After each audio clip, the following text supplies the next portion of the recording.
قضيت ولا ينفع ذا الجد منك الجد. اللهم صل وسلم على سيدنا محمد عبدك ورسولك النبي الأمي وعلى آله وصحبه وسلم. كلما ذكرك الذاكرون وغفل عن ذكره الغافلون. ورضي الله تبارك وتعالى عن أصحاب رسول الله أجمعين. وحسبنا الله ونعم الوكيل، نعم المولى ونعم النصير، ولا حول ولا قوة إلا بالله العلي العظيم. استغفر الله العظيم. أعوذ بالله من الشيطان الرجيم. بسم الله الرحمن الرحيم. الحمد لله رب العالمين حمدا يوافي نعمه ويكافئ مزيده.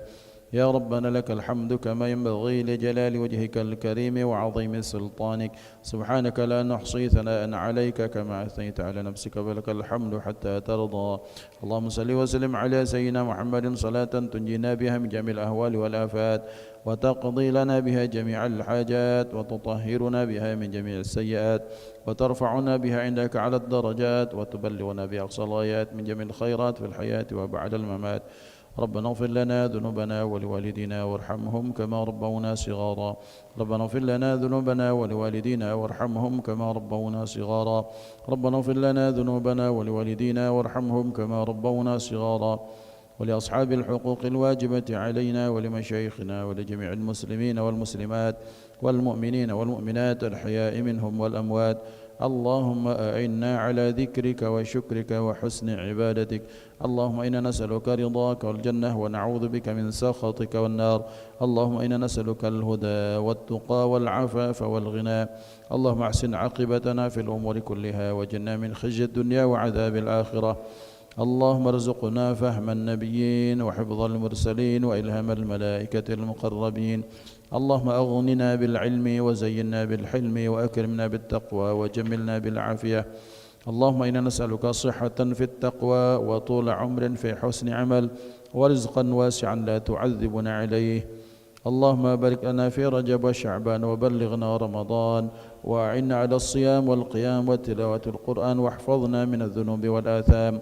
اللهم بارك لنا في أولادنا وبناتنا وذريتنا وتلاميذنا، واحفظهم ولا تضرهم، ووفقهم لطاعتك وارزقنا برهم بحق ربنا. هب لنا من أزواجنا وذريتنا قرة أعين واجعل المتقين إماما. ربنا آتنا في الدنيا حسنة وفي الآخرة حسنة وقنا عذاب النار. وصلى الله على سيدنا محمد وعلى آله وصحبه وسلم. الحمد لله رب العالمين. تقبل الله منكم منا ومنكم تقبل يا كريم.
بسم الله الرحمن الرحيم السلام عليكم ورحمة الله وبركاته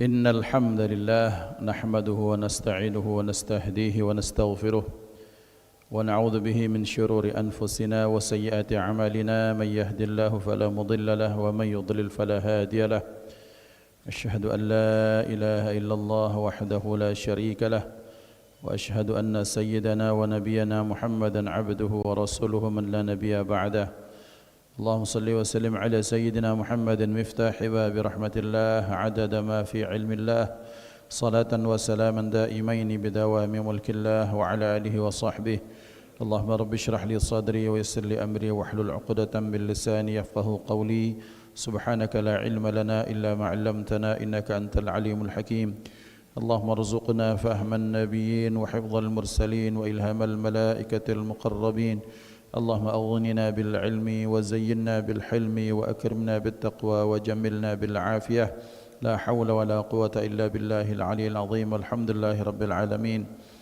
نوينا التعلم والتعليم والتذكر والتذكير والنفع والانتفاع والإفادة والاستفادة والحث على التمسك بكتاب الله تعالى وسنة رسوله والدعاء إلى الهدى والدلالة على الخير ابتغاء وجه الله ومرضاته وقربه وثوابه سبحانه وتعالى على هذه النية وعلى كل نية صالحة كما نواه أسلافنا ومشايخنا الصالحين في طلب العلم وإلى حضرة النبي المصطفى محمد صلى الله عليه وسلم بسر الفاتحة أعوذ بالله من الشيطان الرجيم بسم الله الرحمن الرحيم الحمد لله رب العالمين الرحمن الرحيم مالك يوم الدين إياك نعبد وإياك نستعين اهدنا الصراط المستقيم صراط الذين أنعمت عليهم غير المغضوب عليهم ولا الضالين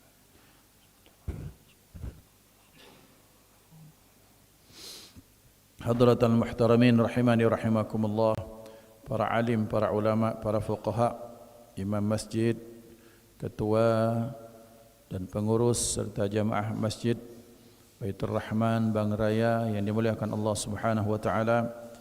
Ikhwatal iman dimanapun berada yang mengikuti kajian kita secara online, bersyukur kehadirat Allah atas segala pemberian, atas segala nikmat, atas segala kebaikan yang diberikan, baik nikmat itu diberikan kepada kita maupun diberikan kepada yang lain. Bersyukur kehadirat Allah dengan ucapan asyukurillah atas segala nikmat yang terus didawamkan kepada kita, nikmat iman Islam, nikmat hidayah, nikmat taufik. Memuji kita akan kebesaran Allah dengan ucapan alhamdulillah, segala jenis puja-puji hanya untuk dan milik Allah Subhanahu wa taala. Salawat dan salam kita terus bermohon Allah limpahkan kepada kekasih kita, kekasih Allah Sayyiduna wa Maulana Muhammad sallallahu alaihi wa alihi wa sahbihi wasallam beserta keluarga, sahabat, pengikut sekalian. Amin Allahumma amin. Bapak Ibu dimuliakan Allah Subhanahu wa taala, seperti biasa kita akan melanjutkan pembahasan kita yang akan kita bahas kitab Tanbihul Mughtarrin yang dikarang Al-Imam Abdul Wahhab Asy-Sya'rani, yang di dalamnya banyak sekali mengambil nasihat-nasihat atau contoh-contoh peri kehidupan para salihin, para aulia, orang-orang hebat di zaman lampau. Maka kita akan lanjutkan. Bismillahirrahmanirrahim.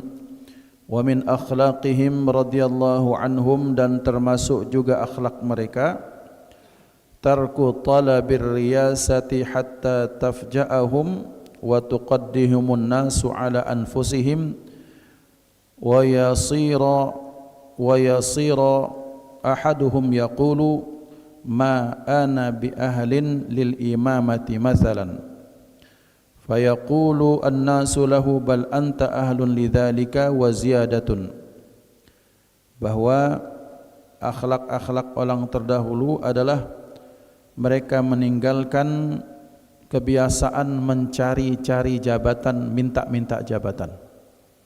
Mereka meninggalkan kebiasaan minta jabatan sampai jabatan itu sendiri yang mencarinya.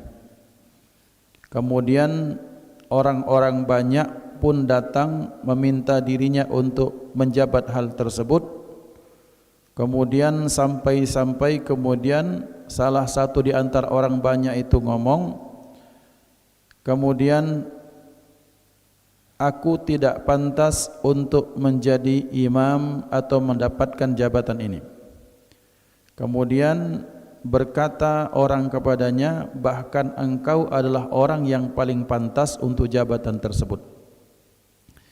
Ikhwan yang dimuliakan Allah Subhanahu wa taala, kita tahu bahwasanya kebiasaan salafun salih ketika mereka menerima sesuatu, maka sesuatu itu pasti dikaitkan dengan iman kepada Allah dan hari akhir. Jangankan perkara yang besar menjadi seorang pemimpin, bahkan ucapan kepada orang tua, bahkan sikap bagaimana muka kita, wajah kita terhadap orang yang kita jumpai, bahkan bagaimana kita makan itu pun akan dimintai tanggung jawab oleh Allah Subhanahu wa taala. Apalagi yang berkaitan dengan kepemimpinan, yang urusannya satu adalah amanah, yang kedua bagaimana urusan itu tidak menyangkut dirinya sendiri tapi mengurusi halayak ramai.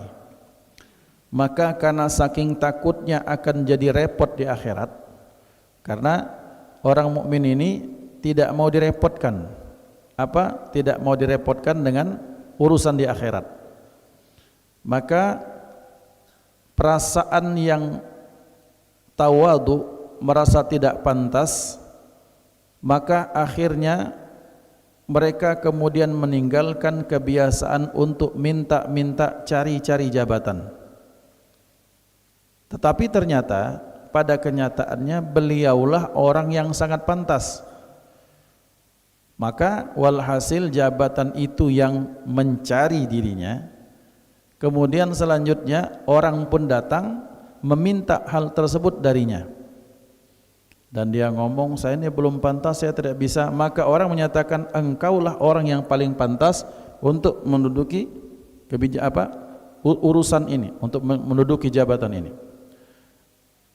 Maka ikhwan dimuliakan Allah, orang kalau sudah sampai pada kesimpulan dia tak merasa pantas, maka berarti ini orang adalah tanda orang baik. Karena kenapa? Karena satu, akhlak tawaduknya, merasa rendah hatinya. Yang kedua, bahwa orang tersebut memang dia sangat takut. Dia banyak baca bagaimana riwayat para pemimpin yang adil itu bahkan dibangkitkan sebelum ahli bersedekah mendapatkan rahmat. Sebelum orang-orang yang kalau baca Quran matanya berlinangan air mata. Dia bahkan dibangkitkan sebelum siapa?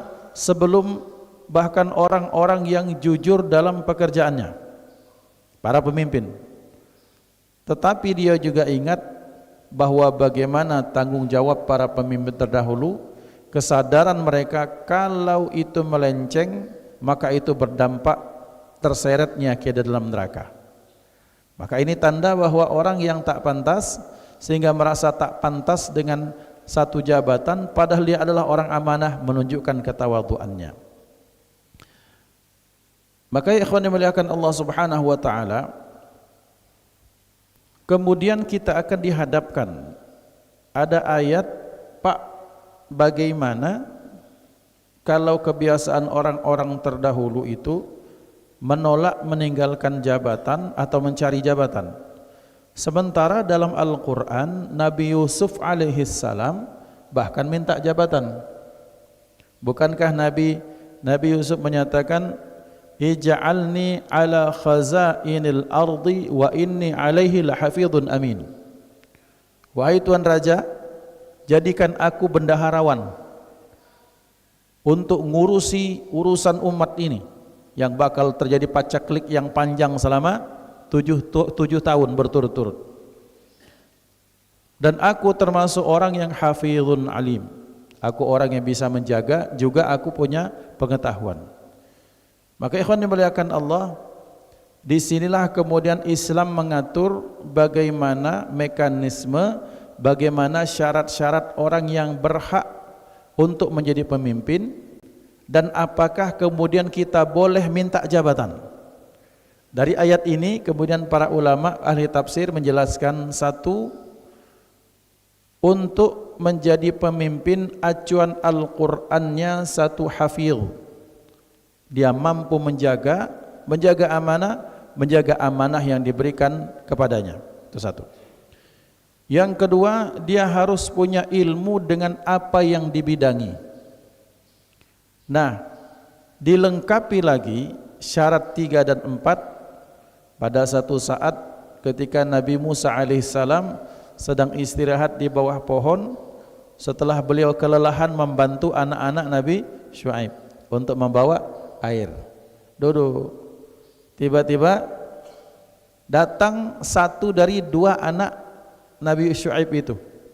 Kemudian dia datang tamshi ala istihya. Dia datang apa? Dengan malu-malu.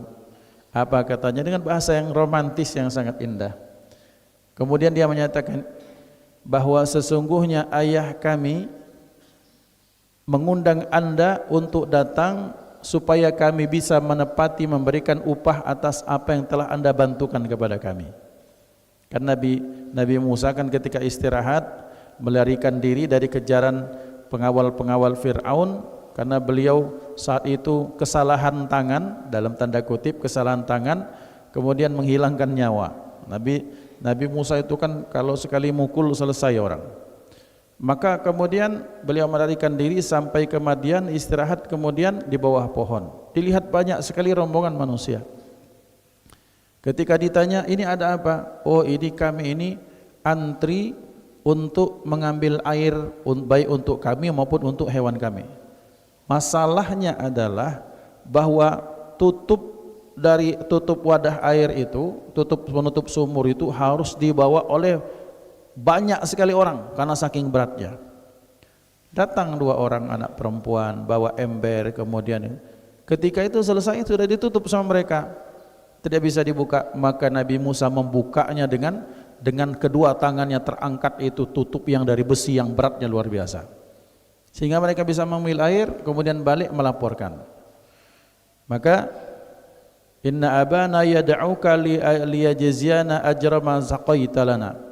Sesungguhnya kemudian datang ayah kami ini pengen mengundang Anda untuk memberikan upah dari apa yang telah Anda lakukan untuk kami. Apa usulan sang anak ini? Dalam riwayat nama istri Nabi Musa itu namanya Safura.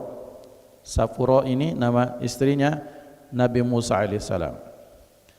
Wahai ayah, istajirhu.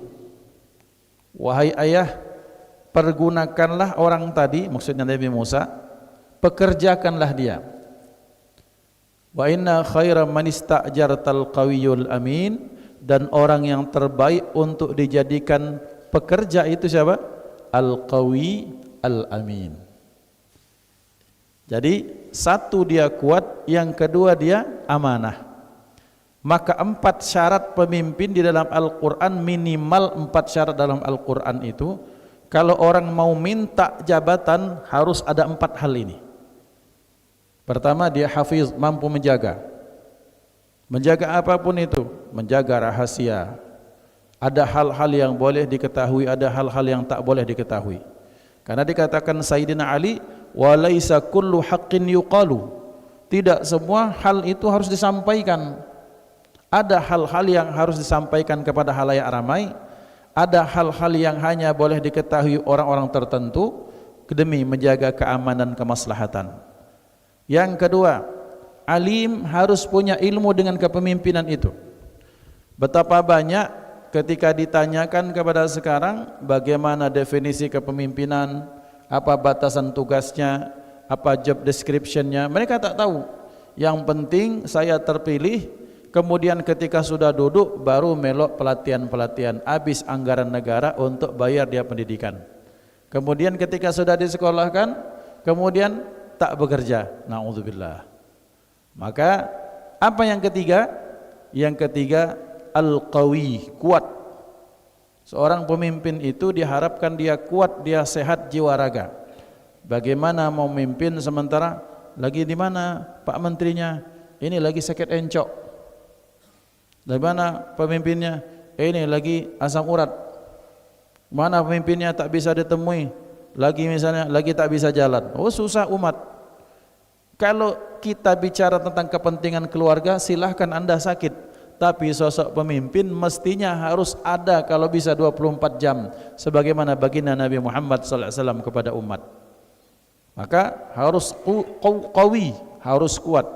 Kuat hafalannya, kuat tirakatnya, kuat ibadahnya, kuat hubungannya dengan Allah Subhanahu wa taala. Jadi makna kuat itu yang luas, bukan sekedar fisiknya kuat, kuat visi dan misinya. Kemudian al-amin, menjaga amanah. Apa makna amanah? Makna amanah ini bahkan ada diberikan 1000 pena. Ketika dibahas maka 1000 pena harus sesuai diarahkan kepada siapa yang berhak menerimanya. Ketika turunnya 1000 maka sampai kepada sasarannya 1000. Ketika turunnya itu ketok palunya 6 miliar, sampainya kepada proyek itu 6 miliar. Ini namanya al-amin. Kalau sudah seperti itu silahkan kita minta. Karena kenapa? Karena orang tersebut punya kualifikasi untuk menjadi pejabat yang diridhai Allah. Maka salah satu doa dalam Al-Quran, dalam doa yang diajarkan baginda Nabi Muhammad sallallahu alaihi wasallam, ya Rabb, tolong berikan kepada kami pemimpin yang takut kepadamu dan sayang kepada kami. Orang yang takut kepada Allah, pertama takut kepada Allah berarti dia akan takut untuk melanggar aturan-aturan. Sayang kepada kami berarti dia akan menyayangi orang yang dipimpinnya sebagaimana dia menyayangi untuk keluarganya. Nantilah untuk dirinya sendiri. Orang kalau melihat rakyat, kalau jadi pemimpin, ini keluarga besarnya, kemudian ada keluarga orang lain, dia menginginkan kemaslahatan untuk keluarga besar orang tersebut sebagaimana dia pengen anak-anaknya seperti itu. Kadang-kadang ada tokoh kita sebut sebagai oknum, ketika dia menjabat anaknya sekolah yang mahal, pendidikan terbaik, madrasah terbaik, kemudian terbaik, tapi kemudian untuk anak yang lain marokela, anak sekolah anak ida. Sementara orang tersebut bagian dari amanah yang dititipkan Allah, berarti yang seperti ini belum menyayangi orang yang disayanginya. Berangkat dari pemikiran itulah maka banyak salafun saleh mereka menolak untuk meminta jabatan. Jadi mereka mencari aman karena urusannya dengan akhirat. Tapi ketika ada yang meminta mencari jabatan, apa syaratnya? Minimal 4 hal tadi. Bahwa dia mampu menjaga amanah, menjaga apapun itu. Kemudian dia punya ilmunya, tidak sekadar untuk dipilih, tidak sekadar kuat pakai dana semua orang bisa, Pak. Bahkan mohon maaf anak SD suruh pilih semua, ini satu orang 110 juta misalnya, jadi budak ini. Berarti yang dijual itu bukan visi, yang dijual itu bukan ide, yang dijual itu bukan gagasan, yang dijual itu adalah pengaruh dengan membayar orang lain untuk memilih dirinya. Maka kalau orang sudah terpilih gara-gara dia bisa membayar, sudah bisa dipastikan bagaimana kualitas orang tersebut. Yang berikutnya, al-qawi, kuat dalam makna yang sesungguhnya, al-amin, amanah. Maka 4 hal ini minimal ada pada seseorang, silahkan minta jabatan sebagaimana Nabi Yusuf alaihissalam itu minta jabatan kepada penguasa saat itu. Karena tidak ada orang yang semampu atau paling pantas. Nah sekarang kadang-kadang ada orang, ini Ustadz kan ada dalilnya dalam Al-Quran. Ketika nak jadi pemimpin, Quran dijadikan sandaran. Ini Yusuf ayat sekian, bagaimana Nabi Yusuf. Jadi seolah-olah dia tuh merasa sederajat dengan Nabi Yusuf. Semayang tak kalau? Ngaji tak baca? Quran dipegang itu setahun sekali. Kemudian ketika dia doa, mungkin doanya karena ada acara hajatan khusus. Terus merasa seperti Nabi Yusuf. Ini orang yang betul-betul tak berkaca pada kenyataan. Maka sakingnya mereka berkaca pada kenyataan, maka orang-orang soleh terdahulu mereka menolak untuk meminta jabatan. Ada orang yang tak minta jabatan, tapi tiba-tiba jabatan datang kepadanya. Karena orang, bapak ini yang paling pas ini, solehnya ada di dia, cerdasnya ada di dia, kemampuannya luar biasa, bisa hidup ngomong di masyarakat, hidup di semua golongan, ini nih pemimpin. Enggak bisa, pokoknya bapak harus jadi pemimpin, dan betul dia adalah orang yang paling amanah, Masya Allah. Nah, jadi sesuai dengan kondisi seperti itu, bahwa menjadi pemimpin syaratnya banyak syarat yang harus dipenuhi. Kemudian selanjutnya berkata Imam Sufyan Ats-Tsauri, man talaba ar-riyasata qabla maji'iha farrat minhu wa fatahu ilmun katsirun. Siapa yang menuntut mencari kepemimpinan untuk jadi pemimpin atau minta jabatan sebelum datangnya jabatan tersebut, maka niscaya akan hilang darinya, kemudian akan lari darinya. Wa fatahu ilmun katsirun, dan akan hilang darinya ilmu yang banyak. Maksudnya orang kalau belum pantas jadi pemimpin, kemudian selanjutnya dia minta untuk dijadikan pemimpin, maka satu jabatan itu akan menjadi kebinasaan, binasa untuk dirinya dan binasa untuk orang banyak. Yang kedua, akan hilang kesempatan dari situ ilmu yang banyak. Maksudnya bagaimana? Orang kalau belum pantas untuk jadi pemimpin, kan mestinya dia harus banyak belajar jadi pemimpin, ilmunya bagaimana hidup di masyarakat, belajar ngomong, belajar bersikap, belajar mengutarakan pendapat, belajar menghadapi problem, bagaimana belajar mencari solusi dari satu problem. Itu kan butuh ilmu. Dia kemudian ujuk-ujuk minta atau dipilihkan untuk jadi penjabat sesuatu. Maka siap-siap yang seperti ini akan hilang kesempatan yang banyak. Karena kenapa? Menbaso kita masaknya karbitan, dan kalau sudah masak karbitan lebih banyak masamnya daripada manisnya, lebih cepat busuknya daripada terjaganya kesegarannya. Dan bisa dilihat bahwa dalam sejarah orang-orang yang minta jabatan sebelum dia pantas menjadi penjabat, maka biasanya akan terjadi bencana-bencana. Bukan gunung meletus, bukan banjir bandang, tetapi bencana pada umat. Apa bencana itu? Tidak sampainya amanah kepada yang berhak menerimanya. Kemudian selanjutnya apa? Akan terjadi banyak sekali bentrokan-bentrokan kepentingan di situ, dan itu sudah jadi bencana dalam satu kepemimpinan. Ikhwan dimuliakan Allah Subhanahu wa taala. Kita lihat bagaimana para pemimpin zaman dahulu, orang-orang besar, ketika memang dia sudah pantas jadi pemimpin, luar biasa pengaruhnya. Tapi ketika dia tidak pantas atau belum pantas jadi pemimpin dan dijadikan pemimpin, bagaimana kerajaan-kerajaan terdahulu, entah dinasti di Cina, entah kemudian khilafah di negeri-negeri Arab, kemudian entah itu terjadi di Nusantara, bagaimana ada boneka-boneka yang dikendalikan, bentuknya wujudnya raja kecil, tapi dia dikendalikan oleh para sengkuni-sengkuni yang ada saat itu. Nah, ikhwan yang dimuliakan Allah, yang terjadi adalah banyak kezaliman. Nah, ini bahwa betapa ternyata ini amanah jabatan luar biasa dampaknya. Kemudian selanjutnya, dan adalah dinyatakan oleh Imam Sufyan Ats-Tsauri, la yatlubu ahadukum ar-riyasata illa ba'da mujahadati nafsihi 70 sanatan.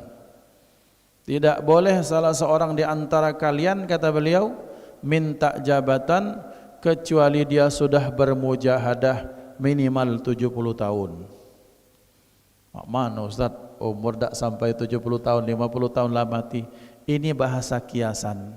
Maksud beliau, sakingnya mujahadahnya itu untuk jadi pemimpin, dia harus memantaskan dirinya secara ruhani baru boleh jadi pemimpin. Apa misalnya? Pemimpin itu harus kuat alaqah hubungannya dengan Allah. Maka kita lihat orang-orang itu luar biasa yang jadi pemimpin itu malamnya tahajud tapi siangnya tetap memimpin. Malamnya nangis-nangis, siangnya dia tegasnya minta ampun. Kemudian bagaimana dia bertirakat, banyak kuat sekali zikirnya, banyak sekali prihatinnya untuk umat. Ini namanya mujahadah. Apa mujahadah berikutnya? Kita lihat betapa terjadi. Ada salah seorang dulunya ketua MPR kita sebut Pak Hidayat Nur Wahid. Beliau ketika punya mobil ya pakai mobil pribadi, mobil Kijang Innovanya saja, enggak pakai mobil fasilitas negara. Ketika kumpul yang sebelumnya kumpulnya biasanya di Hotel Indonesia yang satu malam sekian, beliau nginapnya di hotel-hotel yang murah dan beliau jadikan keputusan itu. Tapi masalahnya satu, yang seperti ini pasti banyak musuhnya. Karena ada orang yang mau sengaja mencari jabatan untuk hedonnya, untuk kepuasan poya-poyanya, bukan untuk memikirkan umat. Maka ikhwan dimuliakan Allah, ini namanya mujahadah.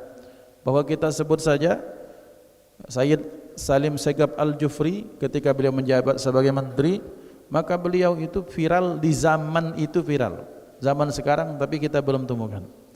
Ketika akan datang kunjungan suatu tempat, maka beliau mencari rumah orang yang paling miskin di situ. Dan bukan pencitraan Pak, kalau pencitraan segera datang, foto balik. Beliau nginap di sana di rumah orang tersebut. Dan fotonya sekarang masih ada. Itu tersimpan, beliau datang ke rumah salah seorang itu misalnya di satu tempat, beliau datang, kemudian beliau nginap di situ, ngobrol dengan orang paling tua situ yang hidupnya sebatang kara. Nah ini namanya orang yang sudah terbiasa bermujahadah, sudah terbiasa berlapar. Masalahnya adalah bagaimana orang akan tahu, pejabat akan tahu jalan yang berlobang kalau dia melintasnya lewat udara. Bagaimana dia bisa prihatin dengan kondisi rakyat yang susah lewat satu jalan, sementara mobilnya itu canggihnya minta ampun. Jangankan lobang sedalam setengah meter, sedalam 1 meter pun masih bisa tidur dia, karena saking canggihnya mobil. Yang seperti ini karena tak terbiasa bermujahadah, sehingga tidak punya rasa empati terhadap penderitaan rakyat yang dijadikan titipan Allah untuk dirinya. Dan saya sering sampaikan, satu saja keluarga yang lapar di akhirat, pemimpin yang pertama ditanya. Nah supaya kita biasa lapar itu bagaimana? Mujahadah kata para ulama. Berarti kalau kamu tidak biasa lapar, ya biasakan lapar dengan cara kalian berpuasa misalnya. Itu namanya mujahadah. Maka kata Imam Sufyan Ats-Tsauri, boleh kamu minta jabatan tapi dengan syarat kamu sudah terbiasa bermujahadah selama 70 tahun. Tak sampai 70 tahun, minimal setahun hidup prihatin, baru kau jadi mujahid, mau mencari jabatan. Itu akan lebih, oh ternyata begini rasanya lapar, oh begini rasanya ternyata kalau anak tak sekolah, oh begini ternyata rasanya kalau ada, terbayangkan misalnya ada istri ditinggal suami mencari nafkah, pas pulang ternyata yang dibawa tidak banyak uangnya. Maka ini yang terjadi ikhwan, maka orang tersebut baru bisa menjadi seorang pemimpin yang baik. Kemudian selanjutnya nasihat Nabiullah Isa alaihissalam. Wa kana Isa alaihi salatu wassalamu yaqulu idza ja'alakumun nasu ru'usan fakunu adnaban. Kata Nabiullah Isa alaihissalam, apabila kalian diangkat jadi pemimpin, maka jadilah ekor. Apabila kalian diangkat orang banyak, diangkat rakyat untuk jadi pemimpin, maka jangan jadi kepala tapi jadilah ekor. Maksudnya adalah beliau menyatakan seperti ini sebagaimana satu ungkapan, sayyidul qaumi khadimuhum. Pemimpin di satu kaum dialah khadim, pembantu mereka. Tidak usah minta layani.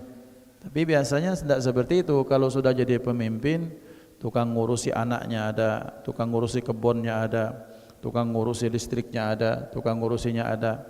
Sehingga sikap itu terbiasa dia minta dilayani. Sehingga kalau kedatang ke suatu tempat, pernah salah seorang teman cerita, saya bilang, Pak, ketika antum kunjungan itu bagaimana Pak? Apa yang paling enak di satu tempat? Begini Ustadz, masalahnya itu begini, ketika kita kunjungan ke satu tempat, kadang-kadang di restoran itu dia tak jual Ustadz, tapi ketika rombongan kita ini datang, beliau salah satu anggota, maka restoran itu akan membeli dari restoran lain menunya yang terbaik untuk entertain kita. Itu masalahnya Ustaz. Jadi kita tidak tahu bagaimana makanan asli atau warung tersebut enak atau enggak, karena bagaimana mereka pun akan menjaga reputasinya. Nah ini jadi masalah ikhwan. Maka kata Nabiullah Isa alaihissalam, ketika kamu diangkat orang untuk menjadi pemimpin, menjadi kepala maksudnya, maka bahkan jadikan dirimu sebagai ekor. Engkau memimpin mereka, mengayomi mereka, memenuhi apa kebutuhan-kebutuhan mereka, bukan minta dilayani. Ikhwan dimuliakan Allah Subhanahu wa taala, yang menarik zaman dulu beberapa ada wacana bahwa anggota DPR ini misalnya di Konoha itu biar keren mereknya pakaiannya harus minimal Louis Vuitton katanya. Ini namanya susah, apalagi ngadohnya barang itu.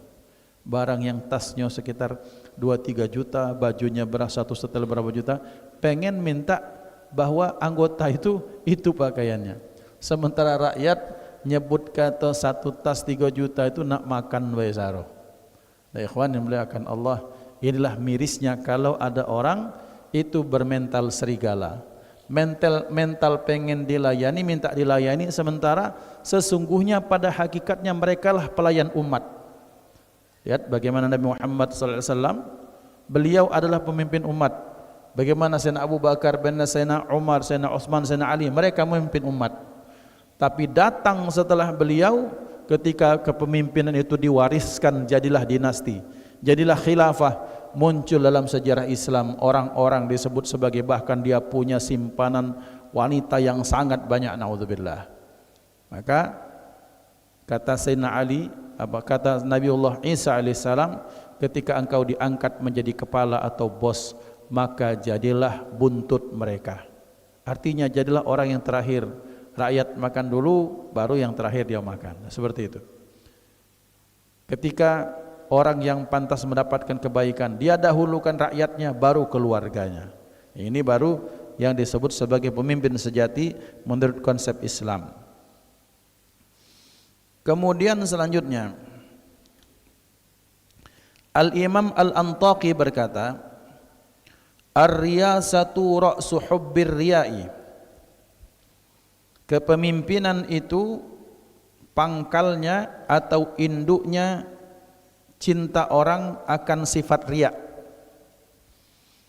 Wa ma'syuqun nafsi, dan dia hal yang dicintai oleh jiwa atau diri.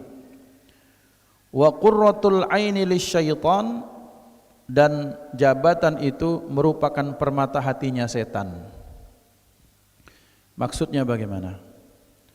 Satu, riyasah, kepemimpinan itu atau jabatan itu apa? Ra'su hubbir riya, pangkal pokoknya orang itu muncul sifat riya. Orang kalau sudah jadi pemimpin, mau tak mau dia harus melaporkan pekerjaannya. Bagus. Tapi masalahnya adalah kadang-kadang, na'udzubillah, Allahumma shalli ala sayyidina, ada orang yang bahkan ketika dia menyumbang, sumbangan itu disebut atas nama dirinya, padahal sumbangan itu dari APBN atau APBD. Foto dengan bangganya. Pernah terlihat dengan mata kepala ada fulan bin fulan yang menjabat, kemudian untuk memberikan bonus kepada peserta MTQ misalnya, oh ya, foto lu, foto. Setiap kali apapun dia foto. Kenapa? Karena menjabatan itu muaranya atau sumber sifat riya. Pengen disebut sebagai pemimpin yang adil, pengen disebut sebagai pemimpin yang amanah. Maka ketika apakah Ustaz, apakah tidak boleh dipoto? tinggal hatinya saja menentukan riya atau tidak. Kalau dia pemimpin yang riya, dia akan marah kalau tidak ada yang meliput. Kalau yang meliputnya sedikit, tapi kalau kemudian ternyata yang meliputnya banyak, oh dia senang, merasa dialah adalah pusat perhatian orang, wah berjalan sendiri. Padahal kanan kirinya itu banyak sekali itu wartawan yang disuruh untuk meliput, dibayar untuk meliput. Nah, ini makna bahwa jabatan itu adalah tempatnya, sumbernya penyakit riya. Kemudian selanjutnya wa ma'syuqun nafsi, dan betapa jabatan itu merupakan kecintaannya jiwa. Maksudnya orang kalau sudah jadi pemimpin, maka dia pengen dielu-elukan, dinomorsatukan, dan dia nomorsatukan, dielu-elukan orang banyak. Ini merupakan bagian dari kemauan jiwa orang awam tuh seperti itu. Pengennya disambut, pengennya dipuji, pengennya didewakan, pengennya orang datang, oh pokoknya orang itu. Nah itu namanya riasah, dan itu biasanya terjadi kepada orang sedang menjabat. Acara, pokoknya Pak, acara tidak akan dimulai kalau tidak ada Anda. Wah itu sudah senang sekali dia. Kemudian wa qurratul aini lisyaitan, dan jabatan itu merupakan permata hatinya setan. Maksudnya apa? Maksudnya dari jabatan itulah banyak sekali bisikan-bisikan setan untuk kepada para pemimpin. Bapak Ibu, iblis itu punya 9 divisi besar. Iblis itu punya 9 panglima. Panglima ini dari anak keturunannya iblis. Maka salah satunya yang paling hebat dampak pengaruhnya ketika iblis mengutuskan jin atau setan yang bertugas hanya untuk kepada para pemimpin. Dikipas-kipaskan, dibisik-bisikkan, ini untuk kemaslahatan umat, ini untuk kebangsaan bangsa dan negara, ini untuk kemajuan segala macam, sehingga muncullah keputusan-keputusan yang aneh. Misalnya yang terjadi, kita yang ini kita tunjuk bela di luar. Sejak kapan negara luar orang lain bisa mengintervensi negara lain? Tapi yang terjadi, Amerika misalnya mengintervensi Venezuela misalnya, apa haknya mereka? Maka Bapak kita kira itu hanya sekedar keputusan, bukan. Di situ ada setan-setan yang membisiki otak kepada para pemimpin. Bapak Ibu yakin itu?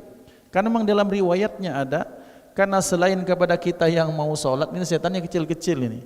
Tapi kalau sudah tingkatannya kepada pemimpin, setannya ribuan, mungkin jutaan untuk ngipasi, untuk apa? Untuk membisiki para pemimpin. Sehingga ketika dia memutuskan sesuatu, dia menganggap keputusan ini adalah untuk kemaslahatan umat. Oh, bagaimana tahun 2003?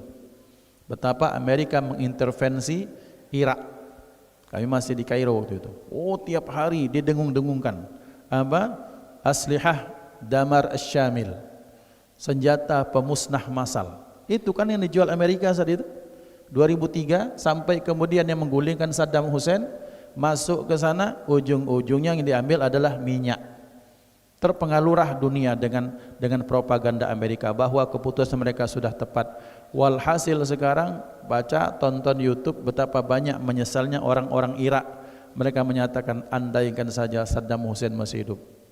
Di Libya andaikan saja Muammar Gaddafi masih hidup. Di Mesir andaikan saja seperti zaman Mubarak ini terjadi. Kenapa?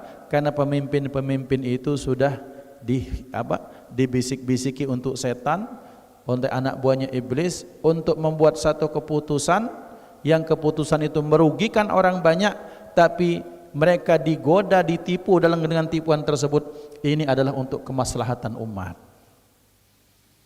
Sejak kapan dana haji boleh dipakai untuk infrastruktur? Enggak ada itu dipakai.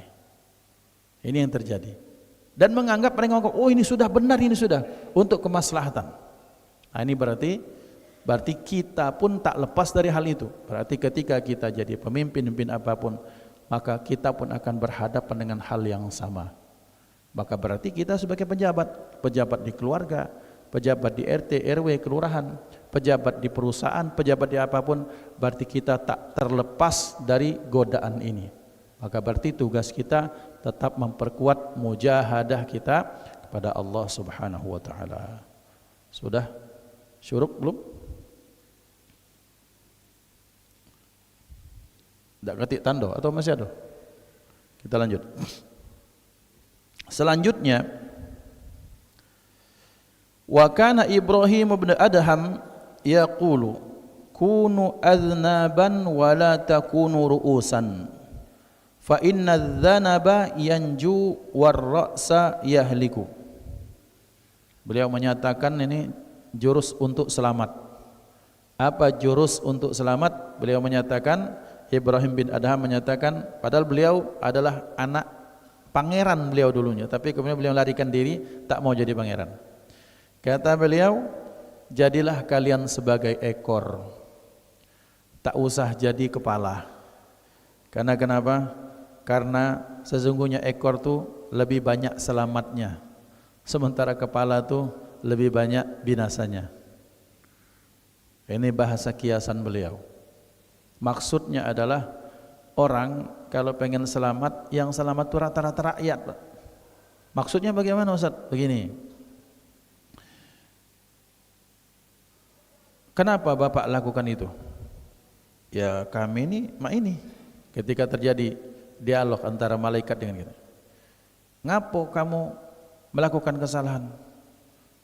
Kami ni ya Rob terpaksa maling ni. Ngapo? Mak mana dak nak maling, kami lapar 3 hari 3 malam dak makan, terpaksa ayam tetangga kami embat. Ngapo? Kami mestinya dapat BLT dak disalur ke? Terus kami berhak dapat pendidikan, anak kami tak dapat akses sekolah. Maka ternyata yang seperti ini selamat tulah Pak. Maksudnya tetap disiksa, tapi tetap kewajiban itu akan Allah lebih tanyakan kepada pucuknya, kepada kepalanya. Maka berarti kata beliau, jadi ekor itu aman, sementara jadi kepala siap-siap. Ini harus dipikirkan, itu harus dipikirkan. Ini ada konsekuensinya, itu ada konsekuensinya. Maka kata beliau, nak aman jadi ekor. Bukan berarti jadi orang pengecut, sehingga orang Islam tak jadi pemimpin, bukan. Tapi kalau untuk menjadi pemimpin, kualifikasinya harus yang kita sebutkan tadi. Takwa kepada Allah, jaga amanah, kemudian dia punya ilmunya, kemudian dia kuat dalam segala maknanya. Kemudian Fudail bin Iyad berkata, ma ahabba ahadun ar-riyasata illa ahabba dzikran nasi bin naqaisi wal uyubi liyatamayyaza huwa bil kamali wa yakraha an yadhkuran nasu ahadan indahu bi khairin. Orang kalau sudah jadi pemimpin, kata Fudail bin Iyad, satu sifat yang paling jelas. Apa? Dia pengen sebutan orang kepadanya itu sebutan yang baik.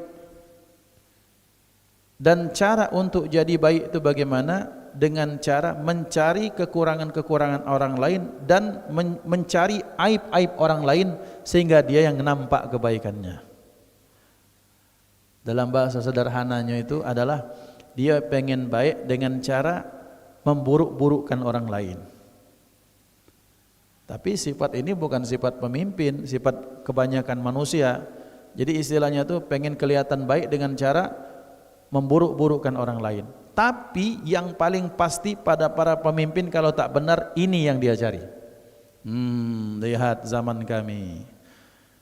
Zaman saya pembangunannya bagus, itu ada sebelum kita ada proyek mangkrak. Itu namanya jelek ke wong, pengen nunjukkan dia yang paling bagus. Pengen banyak sekali, makanya mengapa di dalam Islam, dalam Al-Quran, tukang syair itu dilaknat oleh Allah. Sebenarnya bukan syairnya dilaknat oleh Allah, tapi motif menyampaikan syair. Karena syair ini ketika di para raja zaman dahulu, mereka adalah orang-orang yang tukang ngipasi raja. Nyebut kebaikan raja luar biasa, raja ini hidup 1000 tahun, raja tidak ada, raja adalah utusan langit keluar, sehingga dia ternina-bobokkan dengan pujian-pujian itu. Sementara si raja karena nina bobok kebaikan yang dihembuskan kepadanya, dia tidak tahu rakyatnya itu mungkin jutaan yang tidak makan. Maka influencer itu seperti itu.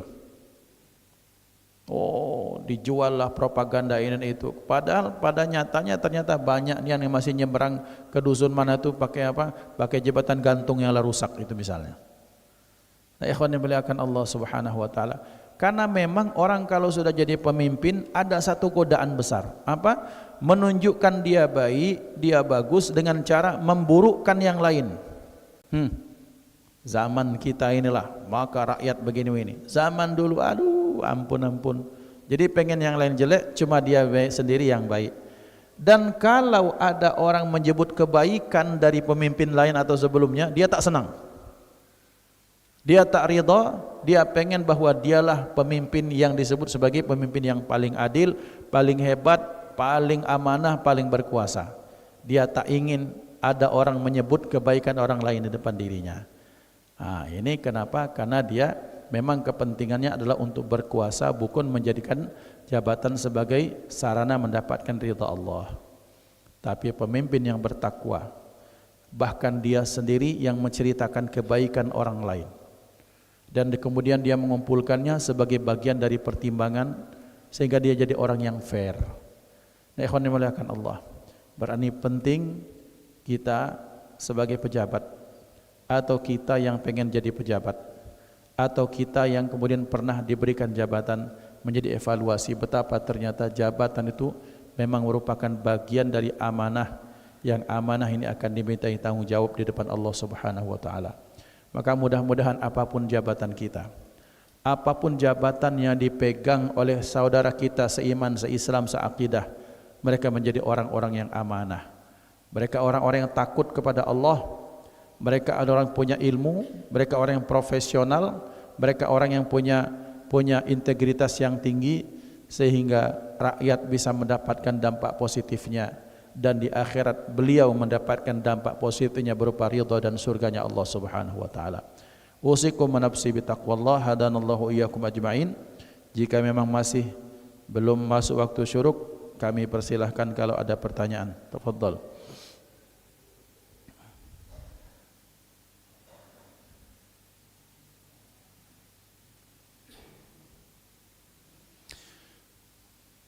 أعوذ بالله من الشيطان الرجيم بسم الله الرحمن الرحيم الحمد لله رب العالمين اللهم صل على سيدنا محمد عبدك ورسولك النبي الأمي وعلى آله وصحبه وسلم تسليما اللهم اجعل جمعنا هذا جمعا مرحوما وتفرقنا من بعده تفرقا معصوما ولا تجعل فينا ولا منا ولا معنا شقيا ولا محروما اللهم اهدنا بهداك واجعلنا ممن يسارع في رضاك ولا تولنا وليا سواك ولا تجعلنا ممن خالف أمرك وعصاك وحسبنا الله ونعم الوكيل ربنا ظلمنا أنفسنا وإن لم تغفر لنا وترحمنا لنكونن من الخاسرين ربنا ظلمنا أنفسنا وإن لم تغفر لنا وترحمنا لنكونن من الخاسرين ربنا ظلمنا أنفسنا وإن لم تغفر لنا وترحمنا لنكونن من الخاسرين وصلى الله على سيدنا محمد وعلى آله وصحبه وسلم الحمد لله رب العالمين تقبل الله منكم منا ومنكم تقبل يا كريم ثم السلام عليكم ورحمة الله وبركاته.